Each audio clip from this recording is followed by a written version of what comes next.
Bonjour à toutes et bienvenue dans cette nouvelle vidéo. Voici les programmes de ce journal foot d'aujourd'hui.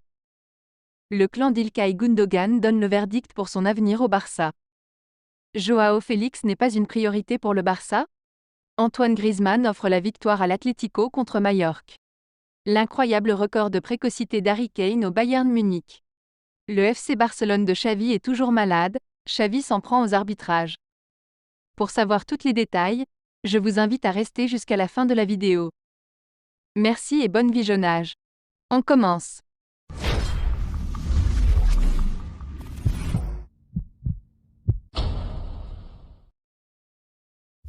Harry Kane est en mission.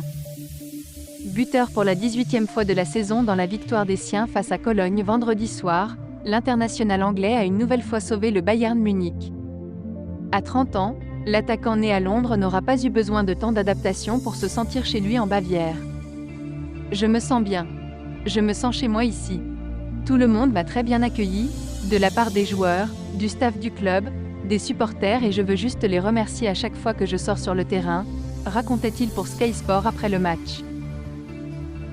Il faut dire qu'avec 18 réalisations en 12 journées, Harry Kane s'est offert un record exceptionnel puisqu'il est devenu le meilleur buteur anglais sur une saison de Bundesliga. Il dépasse ainsi Sancho 17 buts, et Keegan 17 buts avec encore 22 matchs à jouer. Une précocité folle qu'il explique par sa forme actuelle.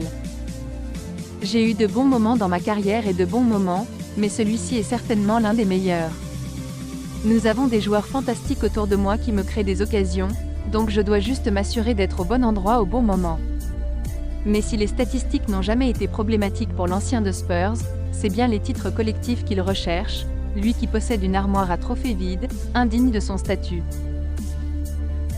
En proie au doute depuis plusieurs rencontres désormais, le club catalan n'a pas montré un meilleur visage ce samedi sur la pelouse du Rayo Vallecano concédant un match nul d'un but partout. Apathiques durant toute la rencontre, les Catalans ont dû compter sur un but contre son camp de Florian Lejeune pour grappiller un point inespéré au vu de leur performance. Ainsi, ce match nul ne fait clairement pas leurs affaires d'un point de vue comptable. Troisième de Liga, les pensionnaires du Camp Nou pourraient être relégués à 6 points de leurs voisins de Gérone et 4 du Real Madrid à l'issue de cette 14e journée de Liga. Un nouveau contretemps qui vient confirmer les galères barcelonaises. Battus à 2 reprises lors des 5 dernières rencontres, les ouailles de Xavi ont ainsi été accrochés ce samedi à Madrid alors qu'une défaite semblait se profiler pendant 82 minutes de jeu. Un bilan fragile ces dernières semaines qui s'explique par plusieurs absences de marque. Alors que Marc-André Ter Stegen était absent ce samedi, Gavi sera absent pour le reste de la saison. Même si les retours de Frenkie de Jong et de Ronald Araujo devraient faire le plus grand bien, l'absence du jeune milieu offensif de 19 ans devra être palliée lors du prochain mercato, et les dirigeants culés s'attellent déjà à la tâche. Et le Barça devra très vite rectifier le tir sous peine de devoir rattraper un retard qui pourrait s'avérer dur à rattraper. Les prochaines échéances seront d'ailleurs pour le moins relevées. Alors qu'ils joueront leur avenir européen face à Porto ce mardi, les coéquipiers de Robert Lewandowski devront l'emporter pour ne pas voir les Portugais passer devant eux au classement et le Shakhtar revenir à hauteur. Le début du mois de décembre sera également assez relevé pour le Barça avec des rencontres face à l'Atlético Madrid et Gérone en championnat, avant un déplacement qui pourrait être crucial à Antwerp pour la dernière journée de Ligue des Champions. Malgré les difficultés affichées par son équipe et la suite des événements qui s'annoncent compliqués, Xavi n'a pas voulu céder à la panique à l'issue de la rencontre. Nous pouvons renverser la situation. Il reste encore du temps. Nous devons nous critiquer et nous améliorer. Nous devons être beaucoup plus proches du niveau qu'en seconde période.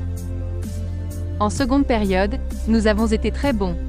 Le fait d'avoir remporté la Liga et la Supercoupe l'année dernière abaisse inconsciemment votre mentalité et c'est ce qui ne devrait pas être autorisé. Malgré la tempête, le capitaine Xavi semble serein et c'est toute la communauté du FC Barcelone qui espère que le navire catalan ne chavire pas. Mais c'est pas fini, le coach Blaugrana a notamment critiqué les décisions arbitrales. Sur le premier but du Rayo, j'ai parlé avec l'arbitre de touche. Il m'a dit qu'il y avait un doute, mais ils ont finalement accordé le but. Ce sont des situations difficiles qui nous sont défavorables. Il y avait aussi un penalty suite à une faute sur Rafinha, mais il ne faut pas s'arrêter là. Avec notre niveau en première mi-temps, c'est l'heure de l'autocritique, a-t-il ainsi indiqué. Les décisions arbitrales ne manqueront pas de faire parler dans les jours qui arrivent en Catalogne. Quel avenir pour Joao Félix? Devenu indésirable à l'Atlético de Madrid, l'attaquant portugais retrouve des couleurs en Catalogne et réalise un début de saison satisfaisant. Un regain de forme qui se traduit également en sélection dans la mesure où il a largement contribué au sans faute réalisé par le Portugal au cours des éliminatoires de l'Euro 2024. S'il poursuit sur les mêmes bases tout au long de la saison, nul doute que la direction blaugrana songera à le conserver à l'issue de son prêt. Mais à en croire les informations véhiculées par El Chiringuito, rien n'est encore sûr. En effet, le média espagnol avance que l'ancien joueur du Benfica n'est pas une priorité du FC Barcelone pour la saison prochaine. Compte tenu de sa valeur marchande trop élevée pour un club qui est en proie à des difficultés financières, Joao Félix ne devrait rester au Barça que si l'Atlético Madrid décide de le prêter une seconde fois ou si son prix venait à être revu à la baisse. Affaire à suivre. Le Classico dernier laisse toujours des traces en Espagne. Ilkay Gundogan l'a appris à ses dépens.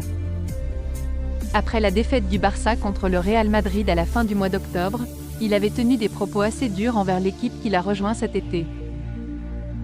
Après un match si important et un résultat négatif, j'aimerais voir plus de colère et de déception. Cela fait partie du problème. Je ne suis pas venu ici pour perdre ce type de match comme ça ou pour permettre que des lacunes comme ça soient visibles. Il n'en fallait pas plus à la presse locale. Celle-ci a même évoqué un malaise autour du milieu de terrain allemand. Habitué au service et au professionnalisme de Manchester City où il venait de passer 7 ans avec, pour conclure un fabuleux triplé dont une Ligue des Champions, l'ancien capitaine des Citizens avait été surpris de la différence avec le Barça. Il regrettait par exemple de ne pas avoir été aidé pour son déménagement, ou même pour trouver ce nouveau logement. D'autres recrues d'ailleurs évoquaient ces soucis qu'ils n'avaient pas rencontrés dans les autres clubs où ils ont évolué. Rapidement, et alors qu'il est un indéboulonnable du 11 de départ de Xavi, Gundogan a fait l'objet de rumeurs d'un départ précipité. Des membres de la direction de Galatasaray auraient même rencontré son agent après le match des Turcs à Munich en Ligue des Champions le 8 novembre dernier, d'après des révélations de Bild. Plus récemment, c'est un journal saoudien qui faisait état de discussions avec des clubs locaux. Xavi s'en est même amusé hier. Gundogan cherche une maison ici, un journal saoudien a dit qu'il voulait y aller? Merci. Lui avait moins le sourire mais l'agent de l'international allemand Ilhan Gundogan s'est résolu à sortir du silence. Les nouvelles parues dans la presse ces jours-ci ne reflètent pas la vérité. Je n'ai rencontré personne de Galatasaray avant le match contre le Bayern. Il n'y a eu aucune discussion, aucune réunion ou quoi que ce soit au sujet d'Ilkay. Ni moi ni Ilkay ne pouvons comprendre comment cette nouvelle est arrivée. Ilkay est très heureux à Barcelone et se concentre sur ce qu'il veut y accomplir et sur ses objectifs. Tout ceci a le mérite d'être clair et de mettre fin au feuilleton. Antoine Griezmann est bien sur son nuage et n'entend pas le lâcher. En verve cette saison avec l'Atlético de Madrid, l'international français a confirmé sa bonne forme du moment ce samedi. Titulaire face à Majorque à l'occasion de la 14e journée de Liga, le natif de Mâcon s'est offert un superbe but de la tête à la 64e minute, pour offrir la victoire à son équipe. Une trêve internationale sans incidence pour les Colchoneros, donc qui grimpent à la 3e position, au préjudice du Barça qu'ils défieront le week-end prochain en Catalogne. Majorque reste 17e et à la lisière des places relégables. Gracias Xavi, creo que le he pasado muy bien con él. Un jugador de una calidad como pivote impresionante, está haciendo una carrera fantástica porque, lo he dicho en una otra rueda de prensa, tiene la calidad para hacer este trabajo, tiene el conocimiento del fútbol, tiene la personalidad que tiene que tener un entrenador para hacer este trabajo. Me gusta mucho como entrenador, como su equipo juega. Sí, uno de los entrenadores que me gustan más. Me gusta mucho Thiago Motta, que está entrenando Bologna. Son dos jugadores que he tenido. Puede ser que tengo un poco de conflicto en esto, pero me gustan mucho y le estoy mirando, lo están haciendo muy bien. Creo que obviamente Xavi puede tener el perfil de ser entrenador del Madrid. También porque conoce muy bien la casa, es muy querido aquí, porque ha hecho una trayectoria fantástica como jugador. Entonces, un día yo creo que tiene el perfil para ser entrenador del Madrid.